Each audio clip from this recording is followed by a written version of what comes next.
Hormuz நீரிணை மூடப்பட்டதாக Iran அறிவிப்பு. உலக பொருளாதாரம் பாதிக்கும் அபாயம்.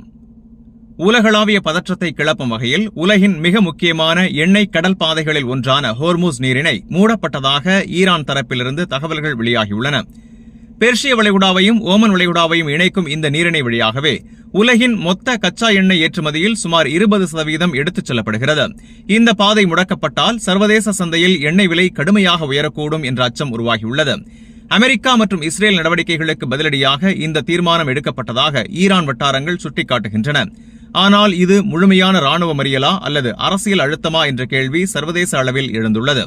ஹோர்முஸ் மூடப்பட்டதாக ஈரான் தரப்பு தெரிவித்தாலும் இதுவரை அதிகாரப்பூர்வ சர்வதேச கப்பல் போக்குவரத்து அமைப்புகள் முழுமையான உறுதிப்படுத்தல் அளிக்கவில்லை.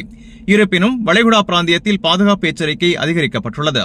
ஹோர்முஸ் நீரிணை மூடல் உறுதிப்படுத்தப்பட்டால் அது மத்திய கிழக்கில் மட்டுமல்ல உலக பொருளாதாரத்தையே அதிர வைக்கும் மிகப்பெரிய திருப்பமாக இருக்கும். இந்த செய்தி உங்களுக்கு பயனுள்ளதா இருந்தா வீடியோவை லைக் பண்ணுங்க, உங்க கருத்தை கமெண்ட்ல பதிவு பண்ணுங்க. மேலும் வளைகுடா மற்றும் உலக செய்திகளை உடனுக்குடன் பெற Gulf 360 நியூஸின் தமிழ் சேனலை சப்ஸ்கிரைப் பண்ண மறந்துடாதீங்க.